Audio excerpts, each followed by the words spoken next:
Welcome, dear listener. Tonight, allow me to guide you into a story crafted to soothe your mind, ease your worries, and help you drift peacefully into sleep. As you settle in, close your eyes if you wish, and let the sound of my voice carry you across calm waters to a place untouched by time. A place where dreams are nurtured gently beneath the moonlight. This is the Floating Village, a tale of serenity, mystery, and endless stillness.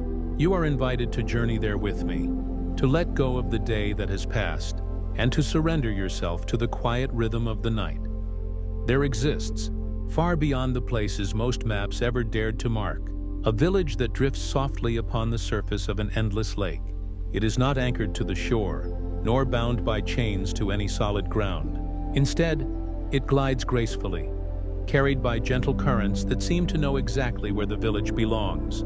Its houses are built upon wide wooden platforms tied together with rope bridges, and the sound of water is always present, lapping gently against the supports, whispering beneath the planks, and echoing softly in the stillness of twilight.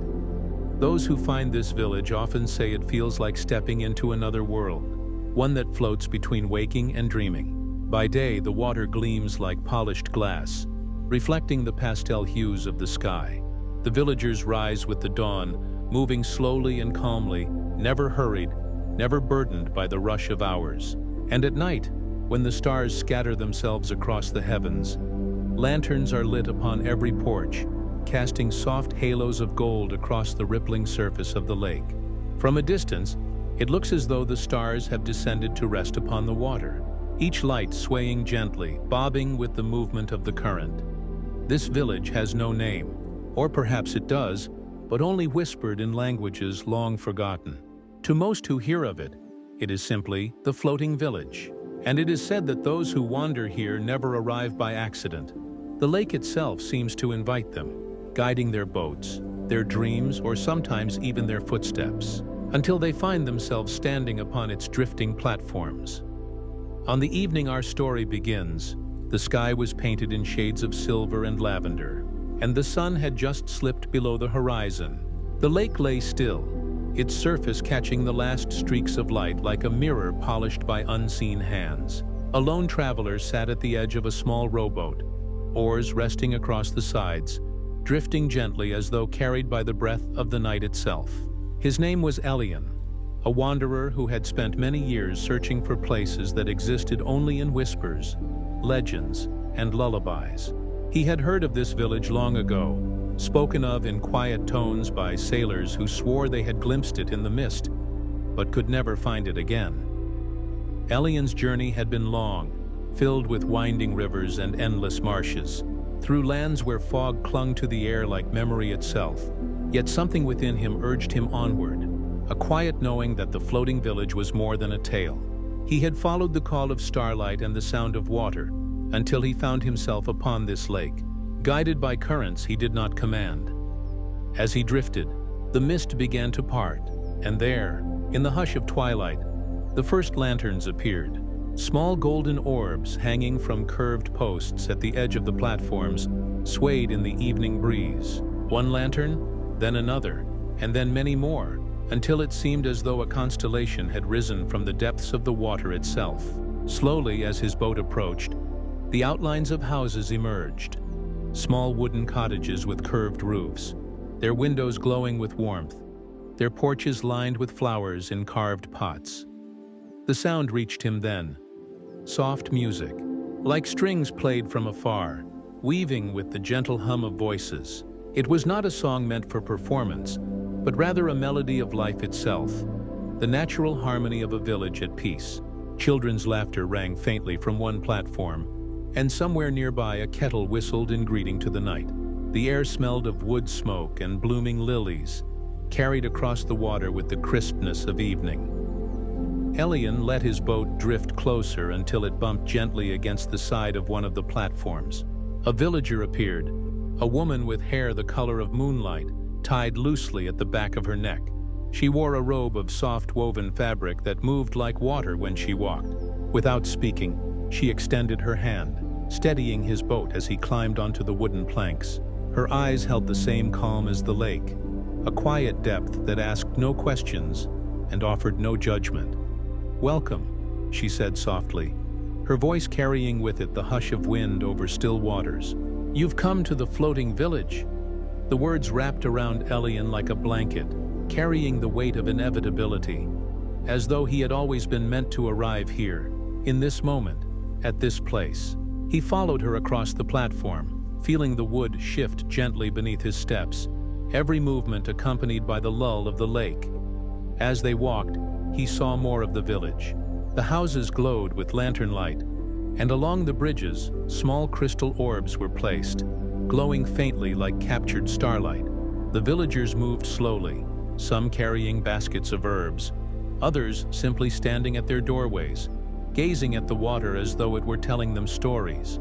Their faces bore the same softness, the same sense of timelessness, as though they lived not by clocks but by the rhythm of waves. The woman led Elian to a guest house built at the edge of the village. It was a simple place, with woven mats on the floor, walls made of polished wood, and windows that opened directly onto the lake.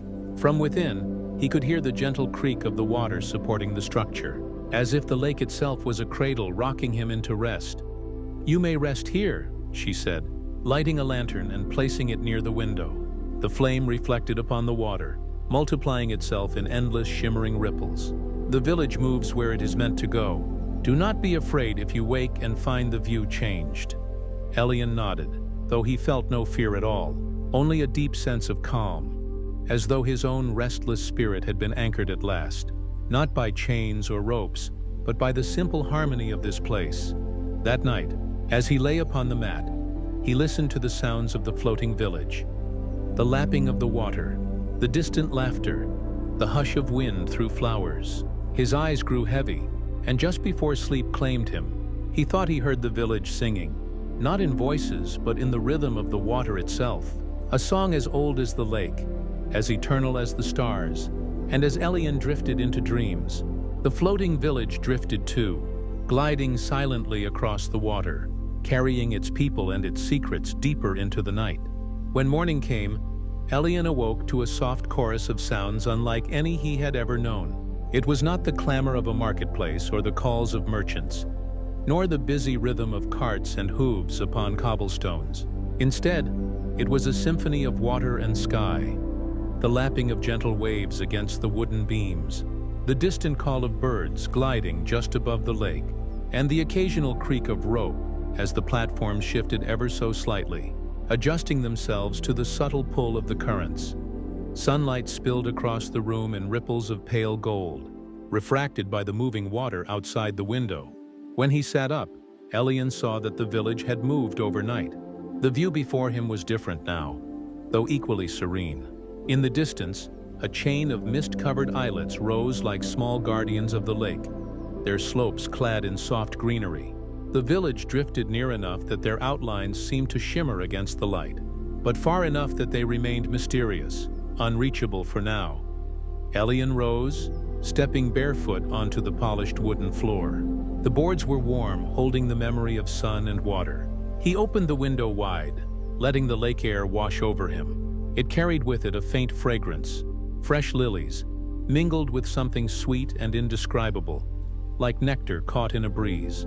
He breathed deeply, feeling the stillness of this place seep into him, unraveling the restless knots he had carried through years of wandering. A soft knock came at the door.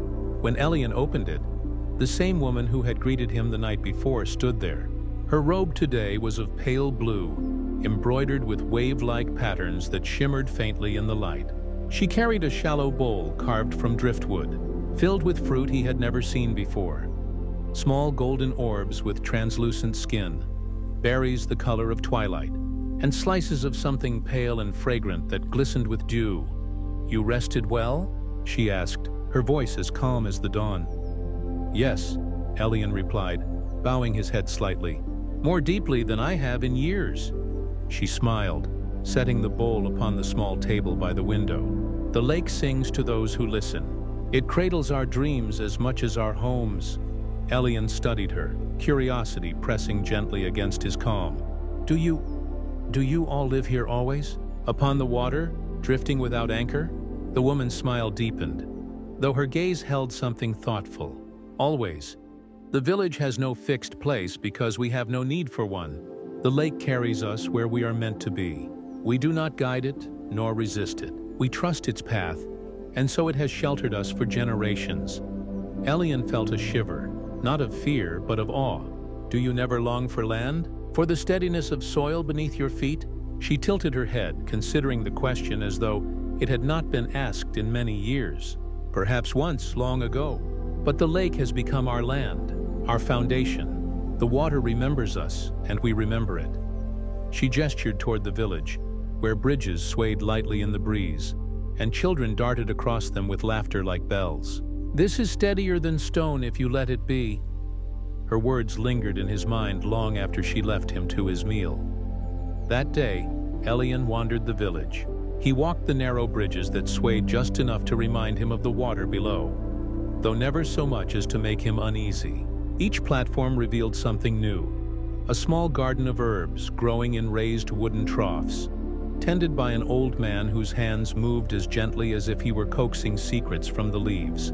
A group of children chasing glowing dragonflies, their laughter echoing across the water. A woman weaving baskets from reeds, each pattern intricate and flowing like waves. Everywhere he went, Elian was met with soft smiles and calm gazes. No one seemed hurried, no one burdened. Their lives unfolded in rhythm with the water, as though the lake itself dictated the pace of their days. And he noticed something else. Every house, every walkway, every lantern seemed to hold a story, etched in carvings of waves, fish, stars, and moons. The floating village was not merely built upon the lake, it was built in harmony with it, as though it had risen from the water rather than being placed upon it. Near midday, Elian came to a wide circular platform at the heart of the village.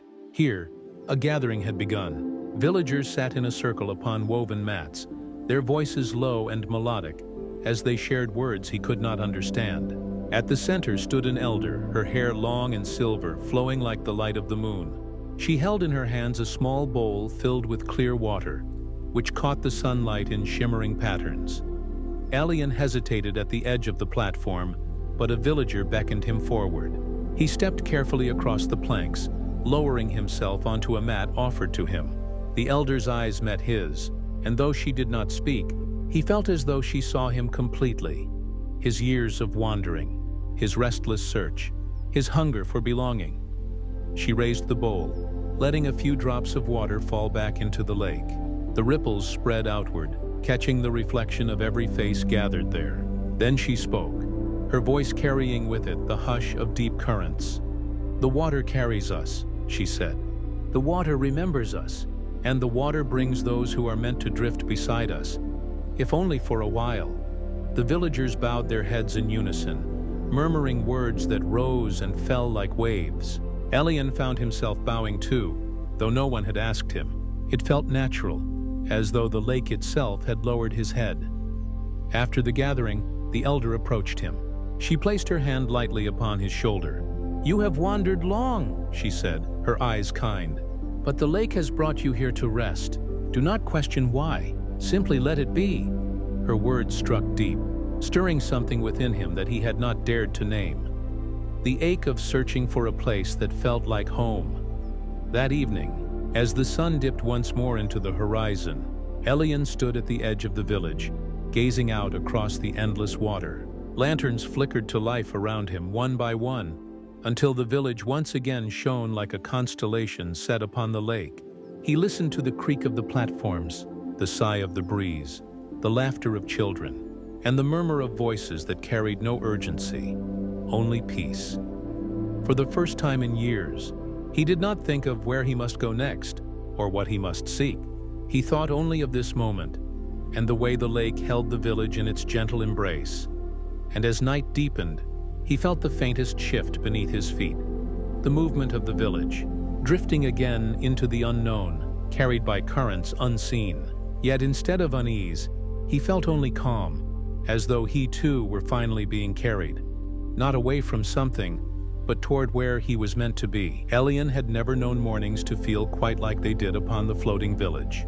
On the third day he awoke once more to the chorus of water and air.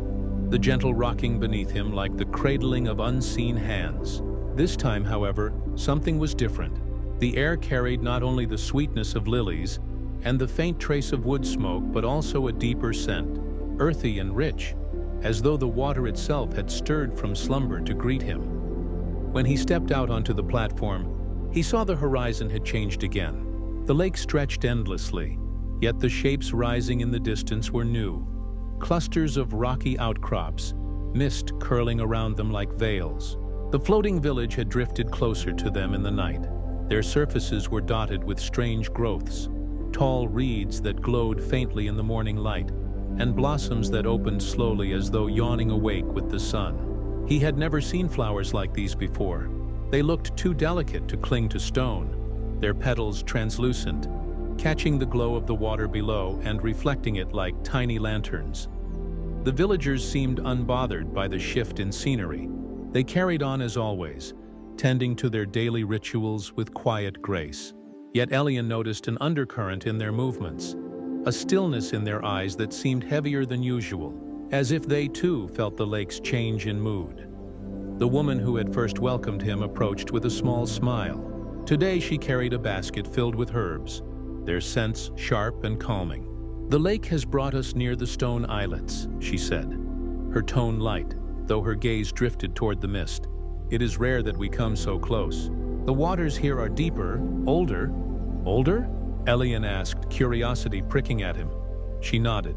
"The lake remembers everything. But here, near these stones, it remembers the beginning." Her words sent a shiver through him, though not of fear, more like the kind that comes when one stands at the edge of a truth too vast to comprehend.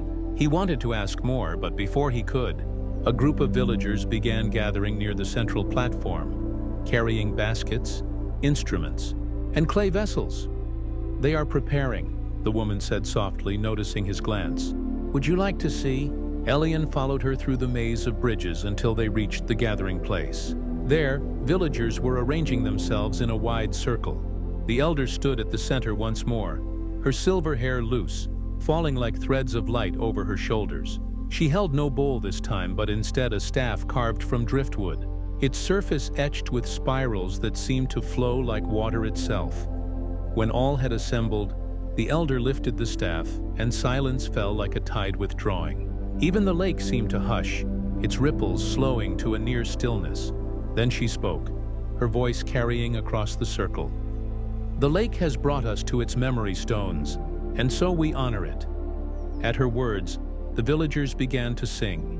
It was not a song with words Elian knew, but a weaving of tones and hums that rose and fell like the lap of water against shore. The sound wrapped around him, pulling him into its rhythm, as if he too were part of the current. Some villagers tapped their hands lightly upon clay vessels, the hollow sound echoing like droplets falling into a cavern. Others played upon reed flutes, their notes long and winding, drifting like mist across still waters. Elian felt the song in his bones, vibrating softly through him, as though the lake itself were singing through their voices. He closed his eyes, and in that moment he could almost see it. A vast expanse of water stretching beyond time, carrying the memory of every dawn and every night, every drifting of the village. Every life lived upon its surface. When the song ended, silence returned, but not an empty silence. It was full, like the hush after a great truth has been spoken. The elder lowered her staff and turned her gaze upon Elian. Her eyes seemed deeper than the lake itself. "You feel it," she said, not as a question, but as a knowing. Elian swallowed. "Yes," he admitted, his voice low. "It's as though the water holds everything, as though it remembers." The elder nodded slowly. "It does. The lake is not only water. It is memory, dream, and spirit. It carries us because it knows us, and those it chooses to bring to us. It knows them too." Her words settled into him like stones sinking gently into deep water. He thought of his years of wandering, the endless roads, the restless seeking for something unnamed. Had it been the lake guiding him all along? Could such a thing be possible? That evening, as twilight painted the sky in hues of violet and silver, Elian sat alone at the edge of a platform, watching the ripples stretch into the distance. Lanterns had begun to glow, casting soft halos upon the water. He dipped his hand into the lake, feeling the coolness seep into his skin. For a moment he imagined he felt a pulse beneath the surface, as though the water itself were alive, beating with the rhythm of a heart older than any land. The woman approached quietly, settling beside him. For a time they sat in silence, listening to the water's lullaby. Finally, Elian spoke, his voice low. "Do you ever wonder if the lake has an end? Or if it goes on forever?" She smiled faintly. Forever is only a word we use to measure what we cannot grasp. Whether the lake has an end, I do not know. But for us, it does not matter. It is enough that it carries us. Her calmness soothed him, but his mind still stirred. He had always thought of journeys as moving toward something. An end, a destination, a point where the road would finally give meaning to the steps. But here, in this village that drifted endlessly, he began to see another truth. Perhaps meaning was not in the end, but in the drifting itself. That night, as he lay upon his mat, sleep came slowly. His thoughts tangled in currents he could not yet name. But when he finally drifted into dreams, he found himself standing upon the lake, the water firm beneath his feet. Around him the stars reflected endlessly, above and below, until he could not tell sky from surface. And in the distance, he saw the village, not floating now but glowing, rising like a constellation upon the horizon. A voice came, not from any one direction, but from everywhere at once. The water carries. The water remembers. The water brings. He woke with the words still echoing in his chest, as though they had been spoken not to his ears, but to his soul. And in the hush of dawn, with the lake calm and endless before him, Elian knew his journey into the heart of the floating village had only just begun. The morning after the dream, Elian awoke with a heaviness in his chest. Not of burden, but of weighty knowing. His body still lay upon the woven mat, yet something inside him felt as though it had already stepped out into the mist, walking a path that was not made of wood or water, but of memory itself. The village around him was quiet, not silent, for silence never truly existed here. The lake was always breathing, whispering, lapping gently against the floating beams, but quiet in a way that seemed purposeful, as if every soul was waiting for something unseen. He rose, wrapped the thin cloak they had given him tighter around his shoulders, and stepped outside. The air smelled of morning dew and drifting petals. Lanterns still hung from the posts, their faint embers flickering though the dawn was already awake. He noticed the villagers gathered, not in their usual groups of labor or song, but all moving toward the farthest platform, the one he had never walked to, for it always seemed a little removed from the others, suspended like an afterthought at the edge of the water. Curious, he followed. When he arrived, he saw them standing in a wide circle. The elder was at the center once more, her staff carved from driftwood gleaming faintly in the morning light. The mist curled thickly here, clinging low over the water, as though reluctant to let the day scatter it. And just beyond the platform's edge, Elian noticed something he had never seen before. The faint shimmer of movement beneath the surface. Not fish, not waves, but something vaster, like shapes of shadow shifting slowly far below. The elder raised her staff, and the villagers lowered their heads. She began to speak, not loudly, but with a strength that carried through the hush. "The lake has brought us again to the stones," she said, "and with it, the stirring beneath." Her eyes lifted toward the horizon, pale and endless. "It is time the stranger sees what lies beneath the water." Elian's heart stuttered. The villagers all turned their gazes toward him. Their expressions were calm, expectant, but there was also something unspoken in their eyes, as though they were handing him a truth too large for words. The elder beckoned. "Come forward, Elian." He obeyed, stepping carefully across the wooden planks until he stood before her. She reached into a pouch at her side and withdrew a small vial of clear liquid, glimmering faintly in the light. She uncorked it, and a fragrance rose, sharp yet soothing, like herbs and rain combined. "Drink," she said simply. He hesitated, his hand trembling slightly as he accepted the vial. But something in her gaze steadied him, and he raised it to his lips. The liquid was cool, sliding down his throat like the softest stream, leaving behind a tingling warmth that spread through his body. The elder touched her staff to the surface of the water, and the ripples spread outward in a perfect circle. "Look," she whispered. And the lake opened. Not with a sound, not with a violent shift, but with a graceful parting. The mist lifted, the surface shimmered, and suddenly Elian could see, deeper than he had ever thought possible. The water was clear as crystal, its depths glowing with a strange inner light. And there, far below, rose towers of stone, not jagged, but smooth, carved with spirals and runes that shimmered faintly in the liquid glow. They were not natural. They were ruins, a city beneath the water. Elian's breath caught. What is this place?" The elder's voice came soft but steady. "This is where we began. The lake was once land, and the village you walk upon was once stone and earth. But time and sorrow sank it, and the water took it in. The people remained, but we learned to drift, for the lake had chosen to carry us." He stared down at the ruins, their outlines wavering like dreams. Some structures still rose tall, their arches intact, their carvings glowing faintly as if alive.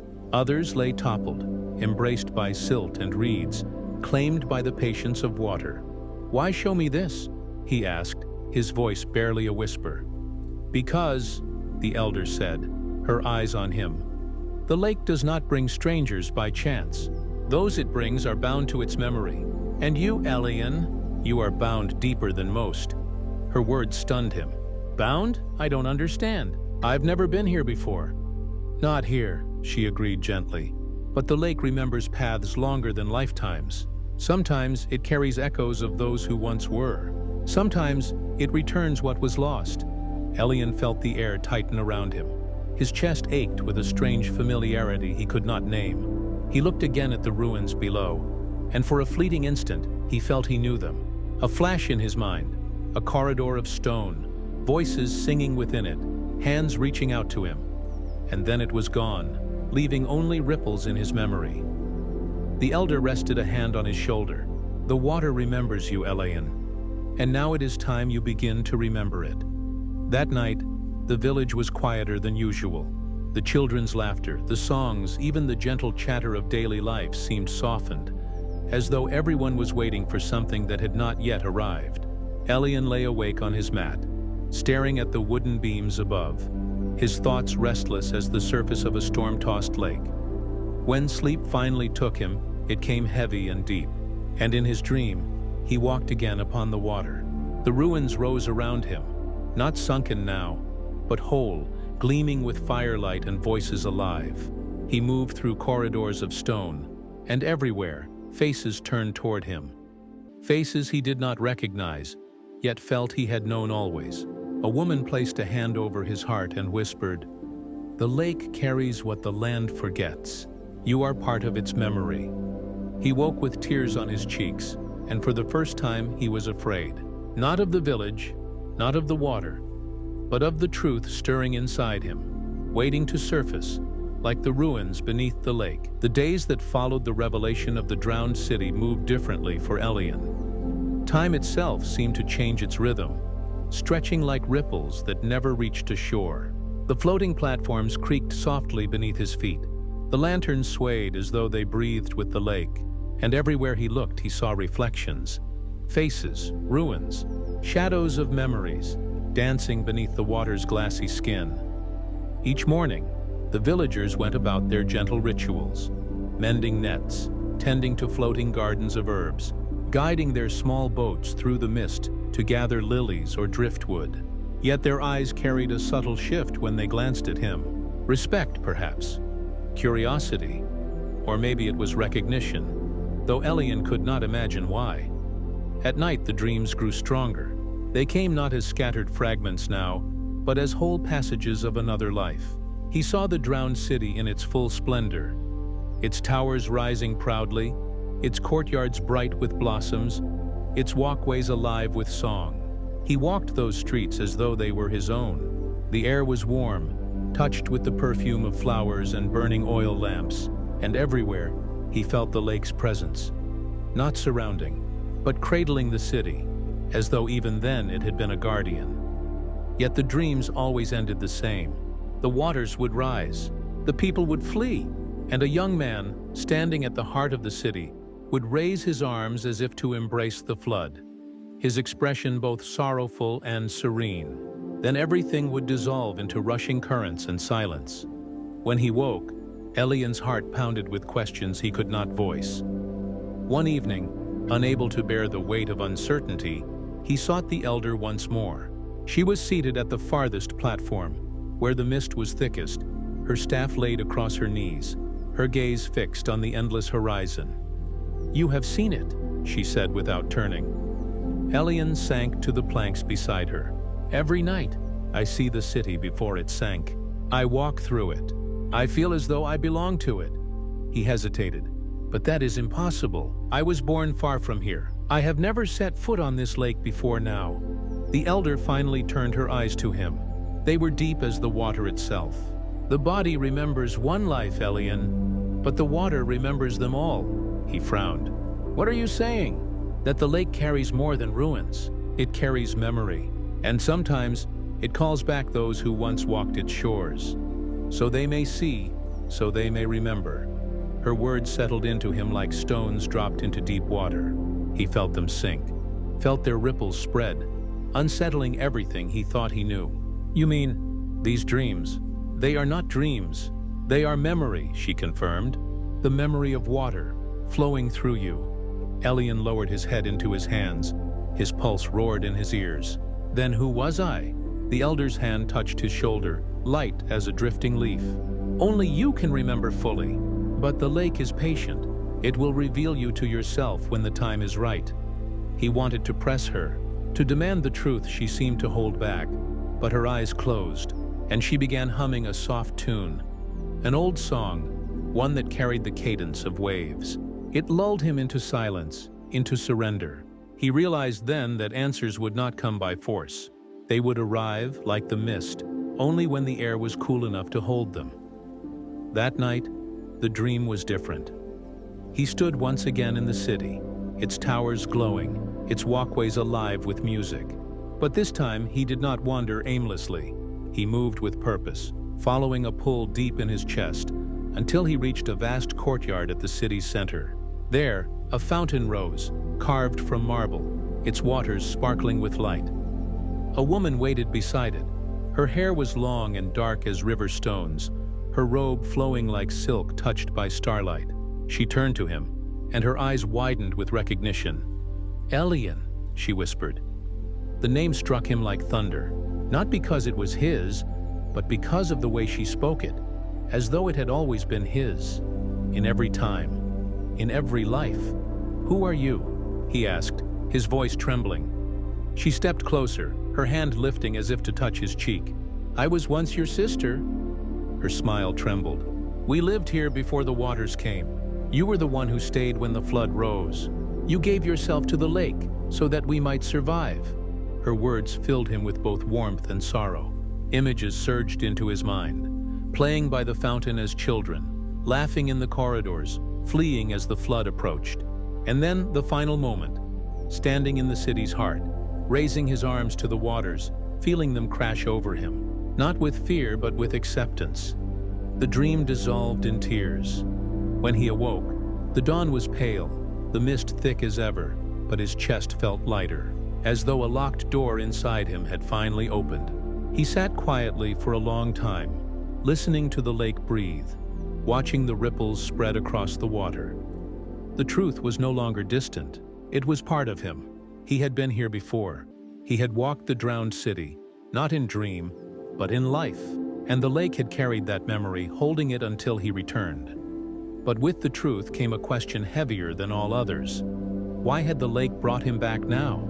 That evening, as the villagers gathered once more at the edge of the mist, the elder spoke words that confirmed what Elian already sensed. "The waters stir," she said gravely. "They do not part for nothing.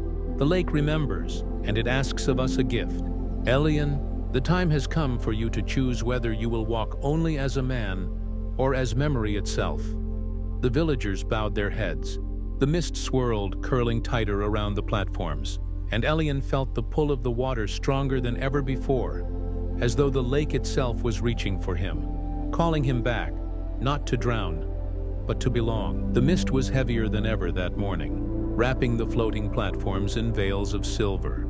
The villagers moved quietly, their lanterns swaying like distant stars caught in the fog. Elian stood at the edge of the farthest platform, staring into the endless expanse of water. His body was still, but inside him waves churned, soft, deep, unrelenting. The elder's words from the night before echoed within him. The time has come for you to choose whether you will walk only as a man, or as memory itself. He did not know what choice meant. Did it mean giving himself fully to the lake, as he once had long ago? Did it mean becoming something less human, more spirit?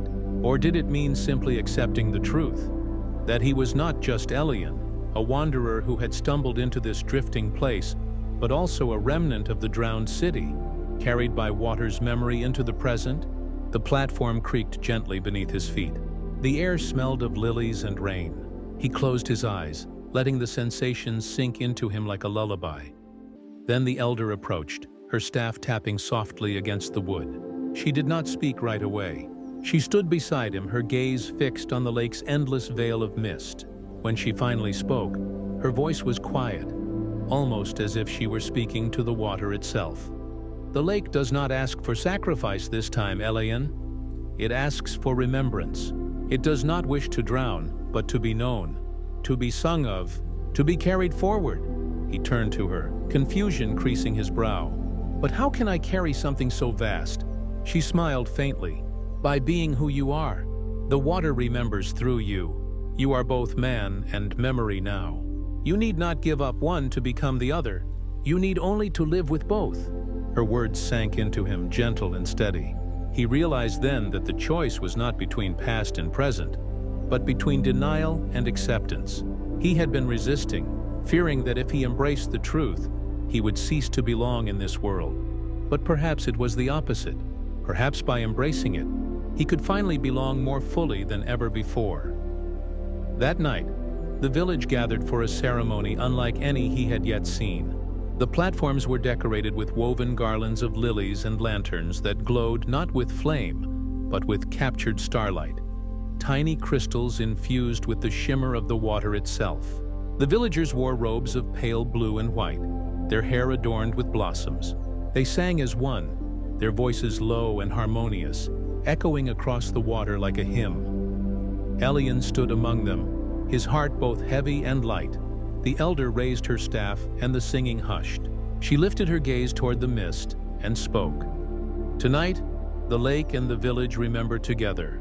Tonight, memory returns to its keeper. She gestured to Elian, and all eyes turned to him. He hesitated, the weight of their gazes pressing upon him. Yet their expressions held no judgment, only quiet faith. He stepped forward, his footsteps echoing on the wooden planks. At the edge of the platform, he knelt, touching the water with his fingertips. The surface was cool, but beneath, he felt warmth, like a heartbeat pulsing through the lake itself.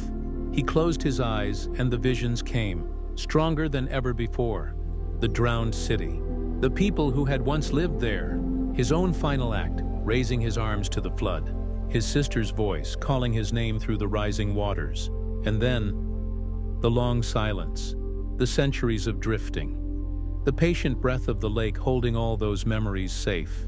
When he opened his eyes, tears ran down his cheeks, but they were not tears of sorrow, they were tears of release. He stood, turning back to the villagers. His voice trembled, but it was steady enough. I remember, and I will not forget again. The villagers bowed their heads in unison, their lanterns glowing brighter, as if the water itself had answered. The mist swirled upward, parting for a moment to reveal the stars above. Bright, endless, reflected perfectly in the stillness of the lake. The ceremony ended with silence, not because there was nothing more to say, but because silence itself was the truest hymn. The villagers drifted back to their homes, their lanterns dimming one by one, until only a faint glow lingered across the platforms. Elian remained at the edge, staring out across the water. The elder approached once more, her staff tapping gently. "You have given the lake what it sought," she said softly, "and in return it will carry you always." He nodded, his heart at peace. "I understand now. The lake is not only water, it is memory, and I am part of it." The elder smiled, the lines on her face deepening with kindness. "Yes, and so are we all." The night stretched long and quiet, the stars shimmering above, the water breathing below. For the first time, Elian did not feel like a wanderer lost in an unfamiliar place. He felt at home, in the village, in the lake, in himself. When dawn came, painting the mist with hues of gold and rose, he stood on the platform once more. The villagers stirred, beginning their day with gentle laughter and song. Boats slipped into the water, nets were cast, herbs were tended. Life continued, as it always had, yet everything was new. Elian closed his eyes and breathed deeply. The scent of lilies, the sound of rippling water, the warmth of morning light.